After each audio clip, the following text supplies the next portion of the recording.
There we go. Welcome to it, guys. It's Chronicles of Motion, the weekly wrap-up show. Jeremy and myself, Steve, with my coffee. I don't know if Jeremy's got his. I think it's a bit late. He does start his day at about 3 in the morning. It's on the day. That's night. But relatively, I'm going to say relatively quiet road environment at the moment. So the show, we are going to put a little bit of a spin on what's been going on at World Champs, our South Africans performing over there, and some of the other dirtier racing environments. But before that, Jeremy, how you doing? Always cool, Steve. Monday morning. Busiest day of the week for me. So always good to jump on and talk about bike races and see what our South African oaks are doing all over the world. Yep. The weekend, how did things go? Good day. Saturday morning, I went for a 10K trot through the suburbs of Benoni. Then yesterday, Sunday, we had a bit of an outride from the studio, rode out towards Heidelberg, made a U-turn and came back. I was lucky to get out on the bike, but yes, it's out there. That place, it's always windy. And it was a windy weekend everywhere, but I can imagine down there, holy smokes, you must have been riding sideways. No, I like it when it's like that on a big open road like that, because then it's a perfect place to teach people how to ride in the wind and how to ride in the slip. And Steve, it always amazes me when I do these things that you are guys who've been riding a bike for a long time that have never been taught that skill and they don't know how to properly ride an echelon. But it's always a teachable moment when you're out there in the wind. Nice to get out. I must say, 50K is not far, but when I finished, I knew about it. Well, it's a good weekend. 10K trot and a 50K bike ride. I did nothing of the sort. I did 25,000 steps wandering around the race village of the, actually I got that on, the Pretoria Boys 24-hour event. That was amazing. We had, by the way, 25,000 steps. 25,000 steps between 6 a.m. and 10 p.m. And we did have your noisy Ashton College crowd there. They did quite well. They got some good results out of it as well. Great to have them there. But I think they had about 420 entrants across the 6-hour and the 24-hour. And it was properly put together. It was such a cool vibe, such cool energy. I often say when I'm on the mic at an event and people are so involved in their racing and their strategy and their teammates and everything like that, that they hardly pay attention to me. No one's coming to moan at me. Everyone's getting on with the racing and planning the next thing. And they're just living that moment. It was brilliant. They really did pull it off well. And then I had to deal with, I think I left there at like 10:30 at night. My son did the 6-hour with his team. And then on the way home, the police have put a roadblock on the freeway. And this is something you don't need when you have to spend an hour creeping along in the traffic. I need to realize it's not an accident. There's a bunch of police looking for, I don't know what they're looking for, but hopefully they pulled some criminals off the road. Then home, sleep, up early, and off to Prime View for the Woolworths cross try, which is really cool as well. We've seen, in fact, Cape Town Wynand, ASAP. Hofmeyer, that's it. Wynand Hofmeyer. First time I met him was at one of the Willie's X-Tries in Cape Town about 3 or 4 years ago. He won the event back then. That was cool, good fun. Lots of athletes got to work with Sipho Mona for the day, one of the legends in the MC world. I saw that, Yeah, he's so cool. And that was a weekend. Then home and prep school lunches and make sure homework's done. Watch some TV, put your feet up because you got ankles by then. But anyway, that's enough money about me. What do we got to talk about, Jeza? Well, let's start off with one of the premier. This is a flip of the coin. You can toss this up. One of the premier gravel races in South Africa, the race to the sea that happened this weekend, starting from Franschhoek, straight away up the pass, down the pass, and making your way down to Mngwela Cove, close to Hermanus. 100 miles, just over 160 Ks. The guys from Faces Media, they did a very, very cool job. I mean, following them on their Instagram page, and they're updating Instagram stories every couple of minutes. So, it was lekker. And I got back from my run, sat down, jumped in front of the computer, and there you go. You can find out what's going on in the race, which I think that's quite lekker. I'm putting up the results you're going to talk to just now. I'll put it up on the screen in There the we go. meantime. Well, I think the stand-up performance there for me has to come from Travis Stedman. Yeah, he's This been good. time, 12 months ago, he was borderlining signing a contract with Q36.5, the row team. It was that close, and yeah, 12 months ago. But yeah, unfortunately, that didn't pan out, and he's come back to South Africa, took a bit of a reset, joined Specialized on the mountain biking side, and yeah, he's had a very good year so far. He won African Continental Marathon Champs also about 6 to 8 weeks ago. Now raced the sea. That's a big one. So he's kind of like gone through that adjustment phase, I think, and he's starting to find his straps. Yeah. Good road rider, won many races, strong pedigree, and I think he's starting to come into his own now. I mean, he beat two very, very good riders, Tristan Norkia and Mark Pritson. Between Tristan and Mark, they've won a lot of some of the biggest mountain biking gravel races in the country, and it's likely to see that Travis, stepping up and starting to push those two guys around a bit. Yeah, and looking at the race coverage as well, it looked like Travis was the man in charge on the day. Yeah. He was able to follow moves. He was able to put the counter on the moves. He was watching the guys in pain and tightening the screws a little bit more every time. Even he said when they dropped Mark towards the end and Tristan was still there, he knew he had the sprint on Tristan, but he had to be patient with it, and he played it out. And then taking the sprint from far out, he ended up with a 2-second advantage by the line. Tristan just tanks empty, but all those guys at that level, and Jaden Turlow, he was fourth. He was an incredible rider. Yeah, these guys are hardcore fit. So yeah, you end up at the top of the pile in an event like that. You proper high five. Yeah, very, very good results. Then hopping over onto the women's side, first up we had Hayley Preen, Catherine Collane, Zandri Rousseau, Sarah Hill. Similar thing with the men's race. The coverage of that race, I thought was very lacquer. You know, it wasn't like you sit for an hour not knowing what's going on. Then all of a sudden you click on again and here's one rider by themselves. It was pretty good all on. Catherine and Hayley seemed to be the stronger of the women riders on the day. And then at the end, Hayley proving why had been racing in and out of the States this year, and why she's racing at the world's highest level. Yeah, winning the race. You don't want to say comfortably, but yeah, she won the race in a very dominating and controlling manner. Yeah, and it is testament to the amount of time she spent racing overseas as well, the hard work she's had to put in. When she's had her setbacks, back onto the indoor trainer, back into the recovery, all the rest of it. Looking at those times, 5:40.55 for her win, 5:43.54 for Catherine, and a 5:50.03. So like the top two relatively close together, then a big jump. And then another 10 minutes back to Sarah Hill. And she's like a giant in the cycling world, especially that endurance side of it. 20-minute beating of fourth place for Hayley Preen. Yeah, that's a big one. That's a big one. But if I look at this and, the riders that are there, very, very good efforts, but also it kind of begs the question for me, where are our road riders? The local based road riders. I mean, this is one of the bigger races, and as it stands now, there is a bit of a quieter period on the road side. Yeah, begs the question, where is everyone? Well, let me share my screen again. I did read through the list of results, and let's see if I can get this tab up.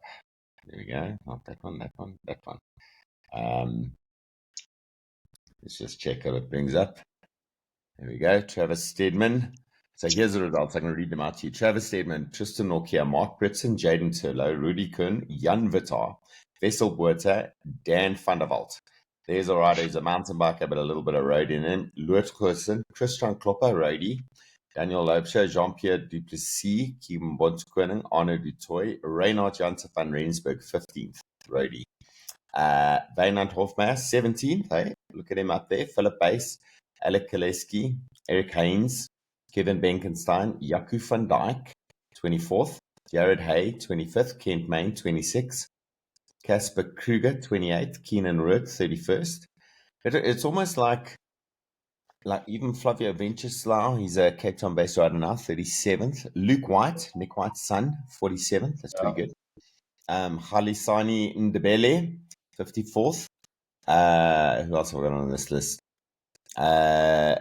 It's almost like the split for the riders. I see Herman Farid didn't finish. The split of the riders is the guys with that proper hardcore experience, a technical side of the mountain biking, and the top end roadie strategy type stuff happening. But it does seem to be a little bit heavier domination of the mountain bikers in these events still.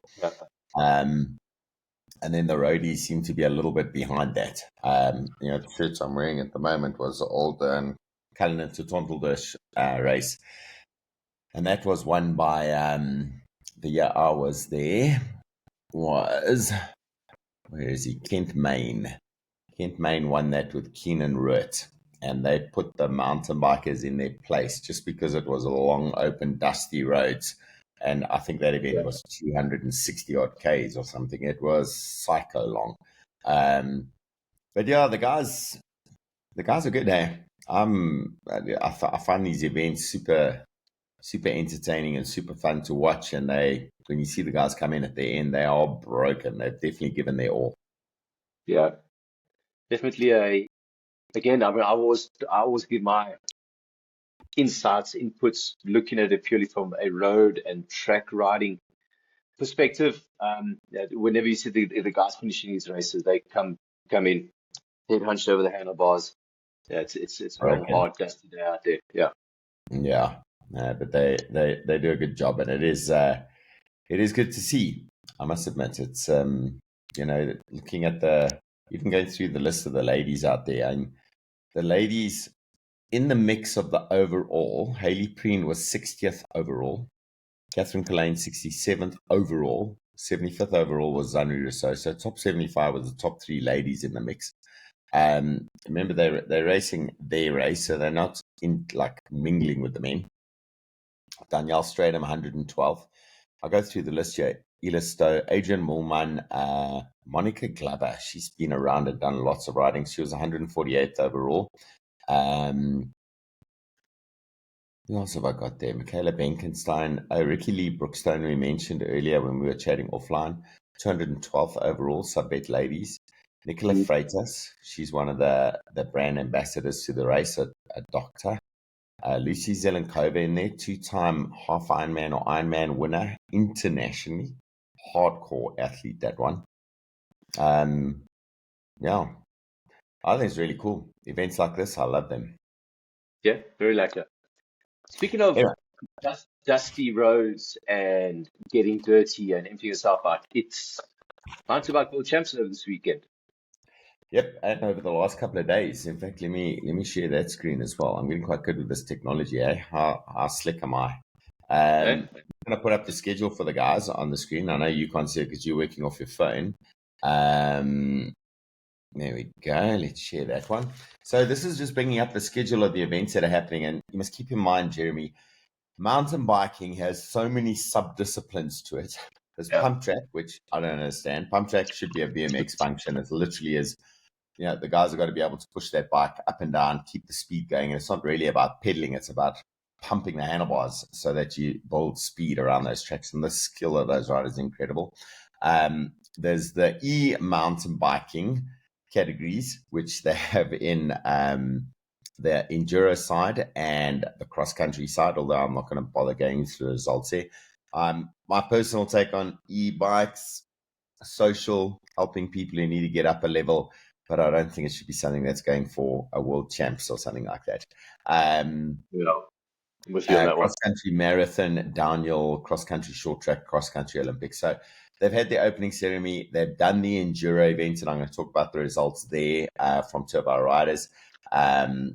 Cross-country event as well. We got some nice results from the ladies. That we didn't have any men in the marathon field that I know of. I cannot see anything. PumpTrack, one of our ladies in there. Super cool young lady who raced for South Africa. She's been to multiple events, including the Olympics. Downhill, some relatively good results as well in there. And then coming up on Tuesday, is a cross-country short track, XCC, and then from Thursday onwards to Sunday are the cross-country Olympic and team relay activities. I don't think we're in any of the team relay stuff, but the traditional names you'd expect to see up at an XCC, XCO will be there. Let me just stop sharing that page and I can talk to this camera. So here's the results that I picked up from World Champs. PumpTrack, I'm going to start with that one. Miranda Maseti, she is the lady I was talking about, has been to Paris Olympics and World Championships all over the place. I get to see her when I do commentary at the PumpTrack events. She's brilliant. She's so, I'll send you videos later. I'll send her, maybe I'll put it into the link in the description. How fast that girl can move on a bicycle. It is incredible. But she did have some cool comments on her social media about not a serious post. Here's me falling. And it's like she gets around there, she's whacking that bike over those little rollers. And then she gets to the point where she's got to do the kick back on herself and she just goes straight over the head into the fence. But then later comes back with a serious one. She ended up with 3 falls on 3 separate occasions. Every time, not too injured, gets herself back up and does it again. She ended up 11th overall. So at World Champs, PumpTrack ladies elite 11th overall. That is, going back through the results, I think she's the highest performing South African rider at this World Champs. And sure. I bet you not many people know about it. So Miranda Maseti, BMXer out of PumpTrack falling under mountain biking for some funny reason instead of BMX. But yeah, she did a good job out there getting 11th. She's not too happy with it. She thinks she could have done more, but the fact that she hit the floor 3 times, well, Miranda, well done to you.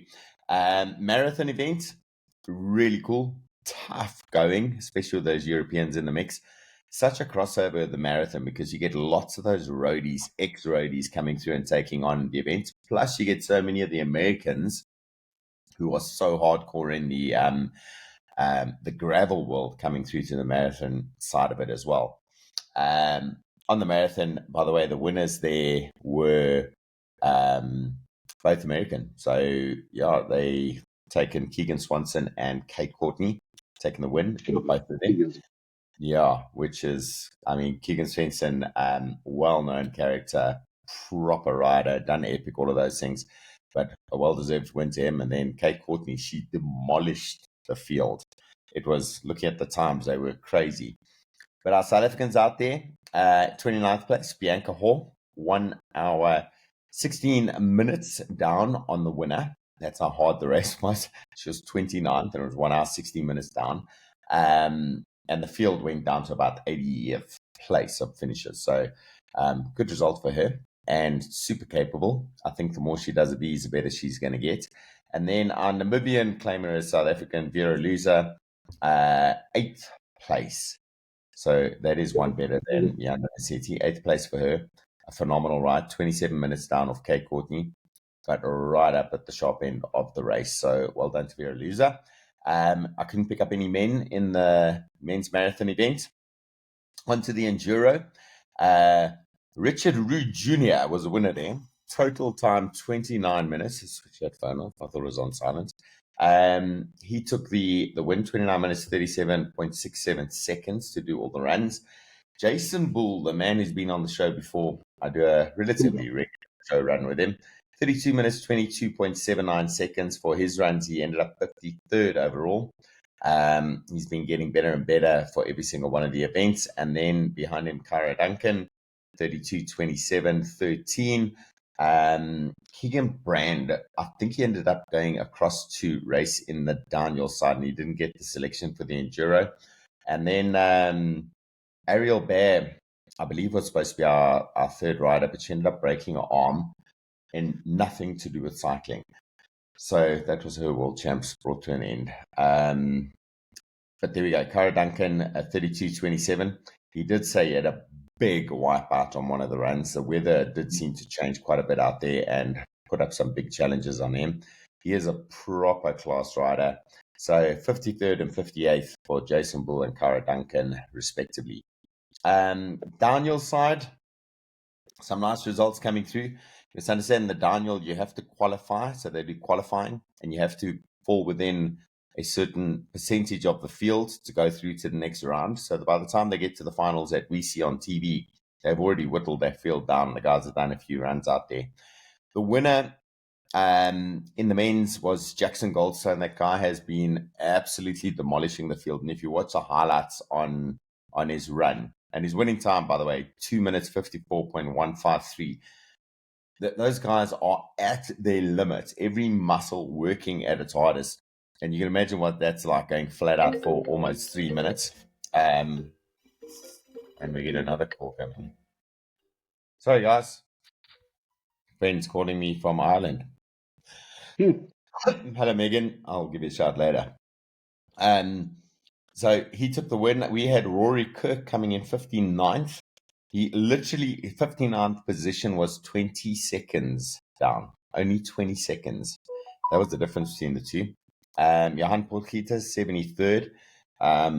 Potty, or whatever they call him, he seems to be a personality of note. I've never met him personally, but absolutely amazing what he does with his social media and how he encourages all the other riders. He does a lot of coaching down the Cape area as well. So 73rd for him. On the ladies, Valentina Hull took the win, 3:27.136, and we had Frankie Du Toit, Francis Du Toit, another one of our Cape Town riders, coming in 34th place there, about 37 seconds down on the win. So a good result there.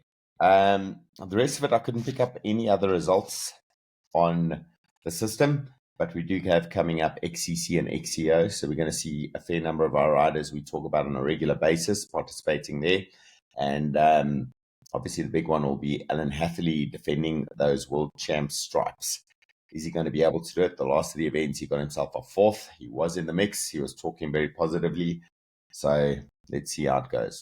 Anyway, that's it from me on the mountain biking side. I'm just a little bit surprised that Keegan Swenson is there, and our very own Matt Beers decided not to put a number on and go to Worlds. It'll be interesting to know what happened. If anyone does know what the story was, he would have been a man who could have mixed it up there. Definitely. Having said that, he may have looked at it and gone, well, it's not 160 miles. And, he'd prefer those miles to whittle down the field as opposed to the intensity of the racing, whittling it down. So I don't know. It may very well be that he hasn't done enough of the marathon-style racing events to qualify for selection. I actually don't know. Just quite interesting. I mean, Keegan Swenson and those two are pretty much they're racing a lot with each other in the States. I thought. Yeah, the gravel scene is where the gravel scene is where they're very big, and that's where we'd love to see a Matt Beers taking a world championship title at some point. But it is interesting because I think it would have suited, particularly our South African environment. Our marathon type riding is what majority of our mountain bikers do. We're marathon riders, and XCO, we're doing quite well in that, but it's like 1 hour flat out, technical as all hell, and the intensity through the roof. And we don't really have racing to suit that in South Africa. The riders end up doing it outside of South Africa. When I say that, I mean we still have our provincial series and our schools races and things like that, so they get the experience there. But average accessible racing, club racing, that type of thing, it's all going to be marathon style racing.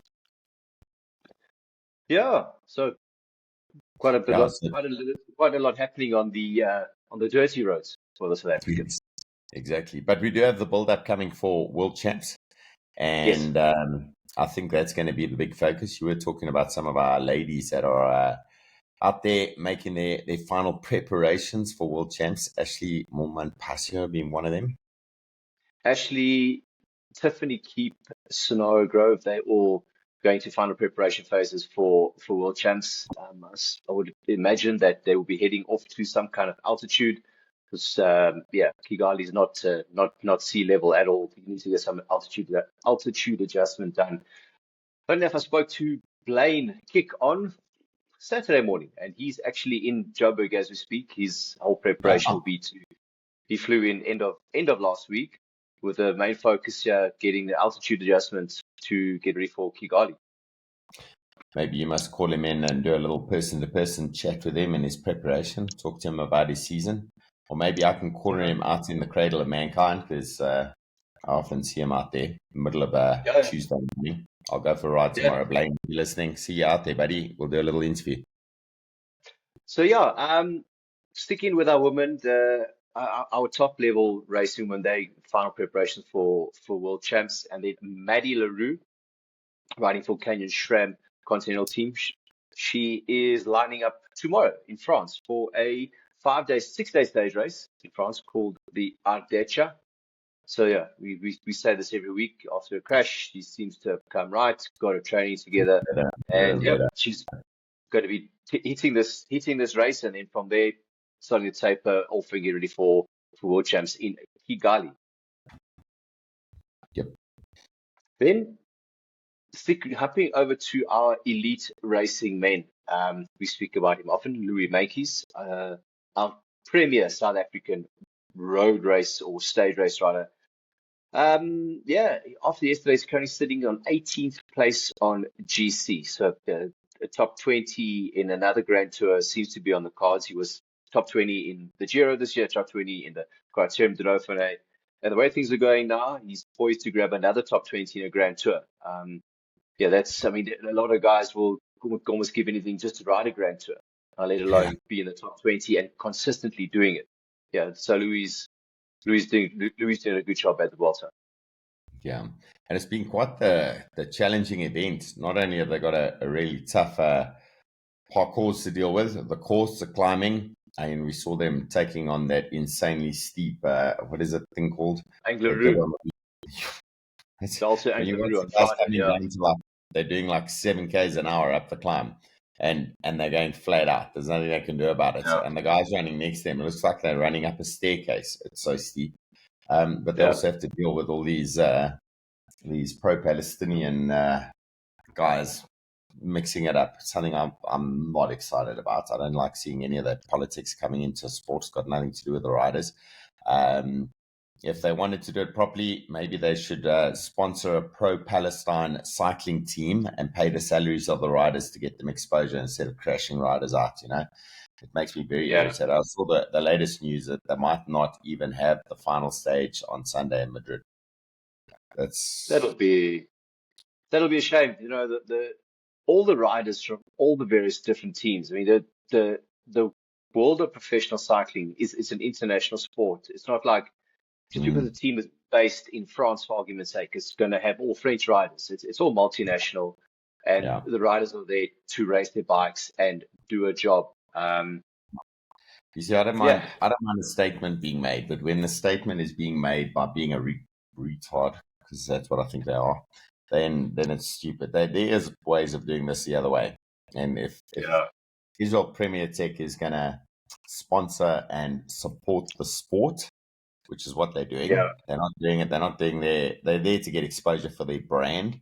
And the pro-Palestinian guys want to get exposure for their brand. Well, sponsor a team, get involved, get in there and prove that you're a better team, prove that you're a better nation.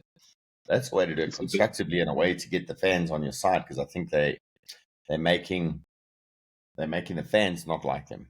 Definitely my taste after this experience is I was not too involved in the whole thing, but now I'm absolutely thinking they are pathetic.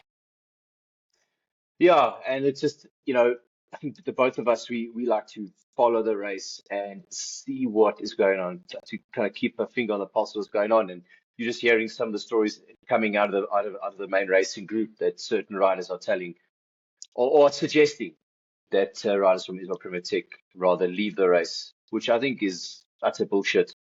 Yeah. You can't deny a professional racing team to race on the world's highest stage. That's bullshit. I think the riders should be left to do what they're there to do. I mean, I was watching the stage yesterday, and Marco Frigo running third on the stage. I think it was just, you know, it was good for the team's morale to get a top result. Yeah, and hopefully building this going into the final week. They got Riccatello, who's fighting out for the young rider competition. I'm not sure in his actors, but he's definitely well within the top 10 on GC. Hopefully the riders can be left to race. That's what they're there to do. Yeah. Before you go back to our men's riders, just talking about the Vuelta, the last couple of stages. It's a rest day today. They got a medium mountains for Tuesday, Wednesday. They then got the individual time trial on Thursday. Flat stage Friday. Mads Pedersen for another possible sprint and some more points jersey class. He's been incredible. Mountain stage with a nice big mountain finish as well on Saturday, and that may be the end of the whole tour. It was supposed to be Madrid on the Sunday, but yeah, they're worried about being able to control these protests, so we may not see that finish, that traditional finish. Anyway, let's go back to our South African riders. Enough moaning from Steve Saunders. Okay, Byron Munton, if you go a little bit south of Spain, he's racing in Portugal, and he finished yesterday. It was a 9-day stage race, the Grand Prix Jornal de Noticias. Hot off a third place in the Vuelta Portugal. Byron, putting up a very strong fighting performance in the last stage, but keep rolling in 10th place in the overall classification. Byron's definitely been on the up. Third place in the Tour of Portugal, 10th place now in another one of their high level tours. Glad that he's up and fighting and doing South African cycling pride, putting us on the map. Yeah, one of the places we go and look for stats on these riders is Pro Cycling Stats. It's not an official UCI thing, but it is probably the most central place to easily see what's going on with an individual rider. And to talk about his journey, Byron's journey is, how many positions has he moved up in his rankings? What are his point status like? And you can see his first season, 2019, he was 1,565th. 2022 is 1,238. 2024 is 1,440. And now 518th in the world. 518th. That's just that consistency. He's coming into his own, that's for sure. And I really hope from this, he can land a ride on a team that's going to provide opportunities to race at a high level. And you can hopefully keep on his current trajectory. Because he's a good rider, strong rider. He's proven he's got the staying power, he's got the grit, and he's starting to become good. And I hope, like I say, he can get into his off the team where he gets more exposure to the high level of racing. No, he's brilliant. He's done such a good job. Then staying in that part of Europe, Pedri Crause finished the Tour L'Avenir last week. He's also getting stuck in final preparations now for World Champs. Joshua Dyke, he was racing this weekend on the Vuelta Tenerife. He managed to run in 26th place on GC. He'll be coming back to Johannesburg pretty soon as he's going to start his final preparation up here at altitude. To nice. Get ready for it. I mentioned that the time trial will be a big focus for him at World Champs.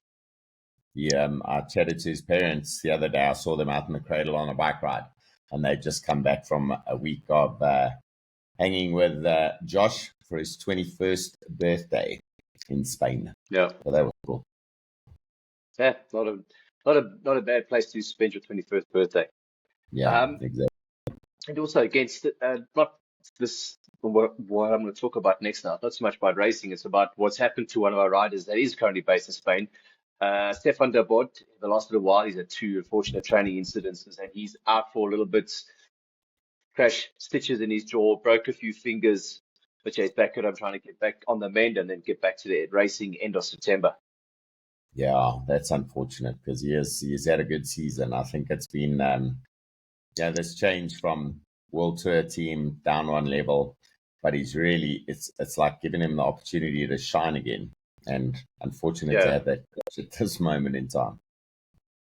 But luckily it's not like a broken collarbone or a broken femur that's going to stitch out for a long time. These fingers and little stitches on the chin that can get healed up, and it shouldn't stop or interfere with his training too much. You can keep on going, and again search for another victory towards the back end of the season. Yeah, possibly even some rest time, which quite often these riders don't actually ever get. Yeah. Then hopping over to the other side of the world, China, the Tour of Shanghai. We spoke about this last week. Tyler Lange is on a stagiaire stint with a team of Willie Smit, that China Glory. So on stage 1, the Tour of Shanghai, Tyler had a bloody good start. He finished 18th in a bunch kick. He's currently sitting, it was on Saturday, two or three stages in. He's on 31st on GC. Willie Smit, I would imagine, being the O-man, the corp man in the team, he's trying to keep things together, and he's also sitting mid-pack. But something that I noticed on Saturday morning, I was like, what the hell is this? Tiago de Silva, he is currently racing. He is racing the Tour of Shanghai with the Hurricane team. That's the team that Callum Orniston and Changhai Kleinsmith are signed up with. So I did some asking, scratching around. Apparently, he got the phone call on Tuesday, being 6 days ago. Can he make it? Is he ready to race? Yes. And he was on the flight on Thursday, heading over to Shanghai. Yeah. So, I chatted to his dad a little bit ago. I knew him when he was a youngster, the junior ranks, and proper class little rider. So good to see him in there. I see they haven't updated pro cycling stats on his ride over there yet. But if you go look on pro cycling stats, you won't see his name in the race, but you will see Jose Kleinsmith's name in the race. Unfortunately, the race numbers switched. Yeah, Jose is in South Africa now, but I'm not sure on the exact technicalities of it. But according to Pro Cycling Stats, Jose Kleinsmith, he's actually sitting on 35th on GC now. Jose Kleinsmith, Tiago de Silva. I think we need to come up with a combination. Gemengsel van 'n naamdaarsel. Yeah, that is. I'm actually going to go take a look at that. That is Smith. Let's see what they got to say there. Jose Kleinsmith. Now there's in there. So while you're having a looking up for our Jose de Silva or Tiago Kleinsmith, however you want to look at it, let's jump over to keeping in China. Tomorrow, Callum Orniston is going to line up for the Tour of Bin Hao. Yeah, Callum, we often speak about him. He's taken a slightly different route this season. He's been taking part in the Chinese Pro League. Yeah, and there's a couple of them being South African riders that venture that way. And we said always, it's like that the sport of professional cycling is growing. It's not just only Europe, that you have to be in Europe. There are the opportunities and platforms where you can go apply your trade and make a living out of the sport and progress up and move forward in the world of professional cycling. Yep, absolutely. It is. It's cool to see that whole eastern side of the world coming up with some big racing as well. Considering 99.999% of the bikes that are being ridden around the world all come out of there. Good to see them hosting some races. Listen, looking at some of the social media, it looks like the roads out there aren't too bad either. Facilities, law-abiding, everything looks amazing that side. Yeah, it looks very, very good. Then we're going to go a little bit more closer to Africa, the Middle East. We've got two riders that are currently competing in the Middle East. On Saturday was the Dofu Classic, and we had our current South African lead road race champion, Daniel Matthews. He took part in that with his Philippine professional team, 7-Eleven. He rolled in at 29th place, and then also on the start line on that day was the current South African under-23 road race champion, Warren Moolman. He's riding for his Maydar Pro Continental Cycling team. So unfortunately, Warren didn't finish the race, but then the very next day, being yesterday, they both lined up for the Tour of Salah. It is a 3-day stage race. So they started yesterday, and yesterday Daniel rolled in at 29th place, and then Warren Moolman rolled in at 32nd place. So we have two South Africans currently racing in the Middle East. Mix. Yeah, in the mix. Nice work, guys. Good luck out there, Danielle and Warren. Yeah, it's quite cool. We've got two South African road race champions, the elite and the under-23. Yeah, lekker. Yeah, that is cool. I dig it. Then Emile Van Niekerk, he is heading over, or who is in Indonesia. He's got 10 days of racing in the coming up the next 2 weeks. So Emile Van Niekerk, he was on the podium in Poland last week, came back home for a quick short in and out, and he's headed off to Indonesia for 10 days of racing over there. Nice. Well, good luck to Emile. And two riders that also picked up that Ethan Coulson and Carla Engelbrecht, they're currently both in Belgium, and they raced yesterday at the GP Johan Hent. Unfortunately, both those boys came back with DNS, but yeah, nice to see that there's South Africans still racing in Belgium, still lining up at the courses. Yeah, it takes time to learn those environments and to be able to figure out the rhythm of the racing. Like when you haven't figured it out yet, it just feels like it's impossible. Once you figure it out, it's almost like you've worked out the puzzle, and it almost seems a little bit easy, although it's definitely not easy. But it is about learning that. You got to learn the flow, learn how to understand things, learn how things work. I was reading somewhere the other day that Ethan is there to try and raise his level, and hopefully make himself or put himself in a better position to be eligible for selection for the Commonwealth Games in 2026. For those who don't know, the Commonwealth Games is going to happen in Glasgow. There will only be track racing. There will not be any road events due to the time constraints, budget constraints. So yeah, if you are a track rider, endurance track rider in South Africa, this is a great opportunity to step up and shine. And I think Ethan is trying to build on a long-term project here to get himself ready to be in form and eligible for selection for the Commonwealth Games in 2026. Yeah, absolutely. Then we hop in over to our junior men. We currently have two South African riders that are in Europe. First up, we start off with young Gustav Roller. He's riding for that Krabby Destiny team. He raced yesterday in Belgium, the Woest Wezel one-day race. Managed to come in 32nd place, and I picked up there that his teammate rolled in at second. So I'm sure Gustav played a part in helping get his teammate to the front end of the race. Yeah, Gustav's another good rider. We've known him for a long, long time when he's about that big coming on the track, and he's progressed nicely. Yeah, he's in Belgium to make his assault on the second. This is going to sound strange, but like his third part of the season, because he was in Belgium from very early on in the year, in the middle of winter, had a couple of good results, came back to South Africa, back to the winter.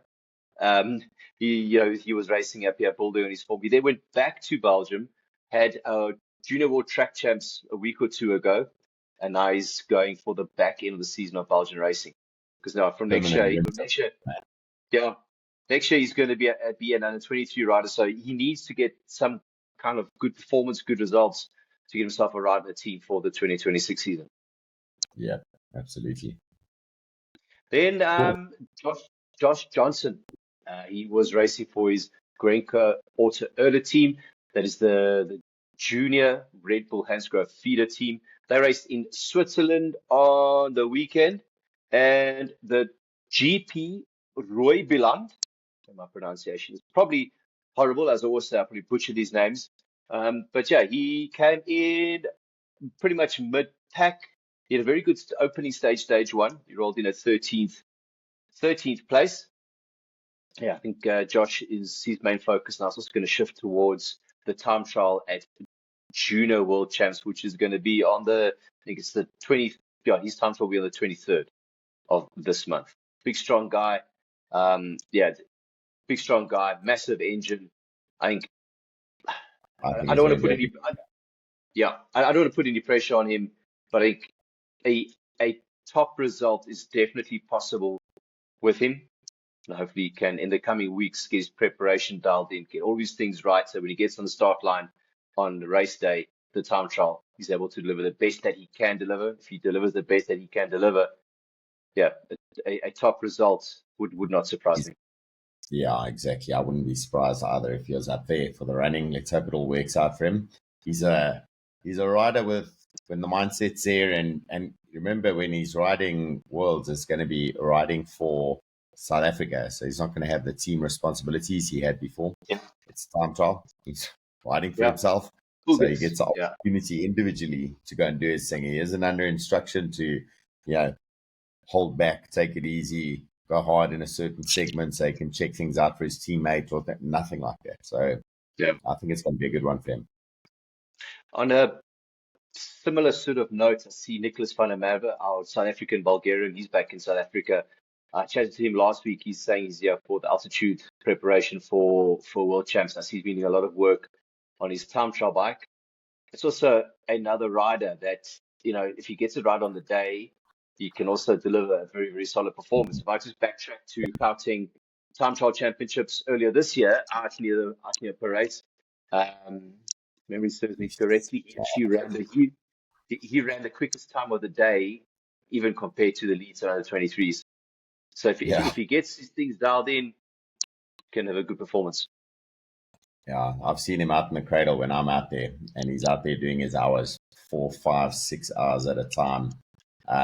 His dad's out there on his e-bike trying to keep up or support him, but he's out there doing the hard work. I think that man has got work ethic like you can't believe, and definitely capable of being a pro with the amount of load that he seems to be able to handle.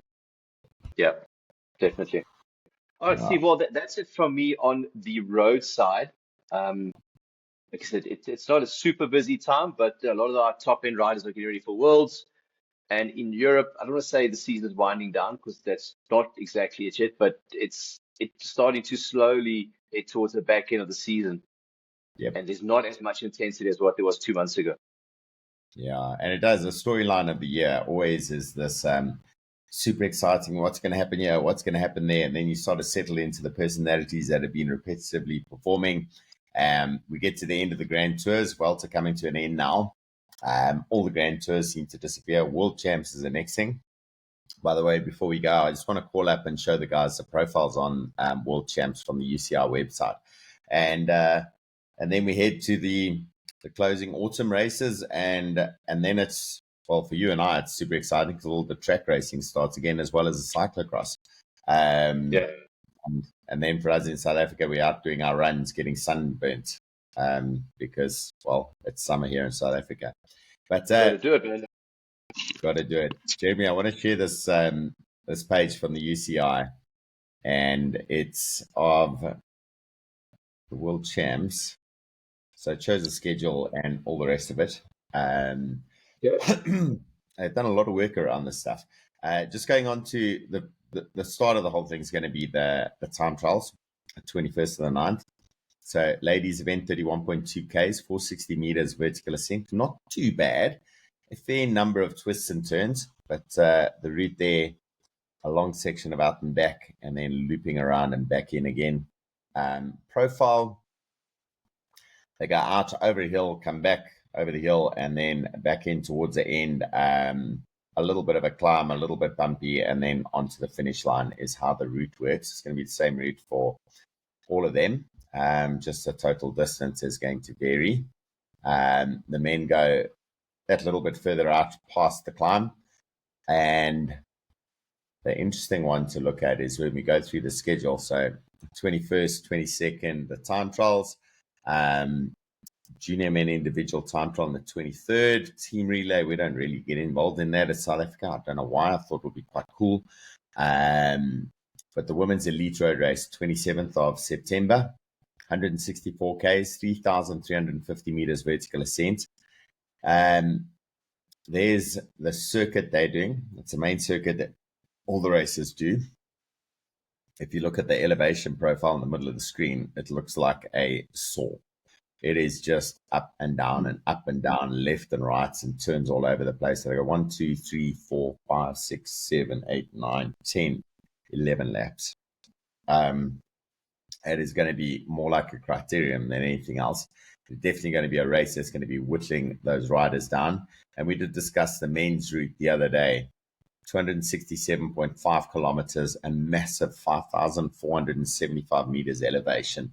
And with no absolutely standout climbs in there, that is coming with just those repeated punch you in the face type climbs and hills. They do have that one extra circuit they go out on, which takes them out to Mont Kigali as the big climb of the day. So, and you can see that in the elevation profile that they actually highlight where the men go off the route that everyone else is doing, and they go and do that big climb, and then they come back into the circuit. And if I work it out, 1, 2, 3, 4, 5, 6, 7, 8, 9, 10, 11, 12, 13, 14, 15, 16 laps of the circuit. And one of those is that extra loop, which is quite a distance, takes them all the way out around to Montkigali. So yeah, World Champs, looking forward to it. It's going to be a good festival of racing. The UCI website, uci.org, carries all the event information. Well worth going to take a look at it. And yeah, we're excited for that one. Let me stop sharing my page. And Jeremy, I think that's from our side, eh? Yeah, pretty much sorted. That's all he does that for now. Yeah, the only things I know happening in the next while is it the Diamond Classic, I think, coming up, or one of the road races, Pretoria side. Yeah, Pretoria side, It looks like it's happening, which is quite a good thing. Some news that's been happening on the road scene in South Africa, event organizers, I'm not sure what we're allowed to say, not allowed to say, but there's been lots of stuff being shared all over the place. De Villiers cycling in liquidation by the looks of it. I say this unofficially because I'm not exactly sure what the situation is, but it looks like it's negatively affecting us in Gauteng with the Monte Cassino Classic. And then those 2 tours down in the Cape Province now on hold as well. Not brilliant for our cycling environment, but indicative of how difficult business is in South Africa. We've got some of the cheapest entry fees in the world in South Africa because of our rand, but we also got some of the lowest income rates you can get because of the rand and all the costs you pay for to live in this country. So, yeah, to the De Villiers organization, sorry guys, I hope it goes smoothly. I've been through that before. And to the rest of the South African guys out there, all the cyclists, just be aware, although it's maybe cut to you because you may have paid for a race entry. I'm sure at some point you may be able to get something back. Keep on trying. But a rough environment out there in business terms. That's it for us. Cheers, Yeah, done. That's all I have for this week. Yep. Touch bases next week, Monday.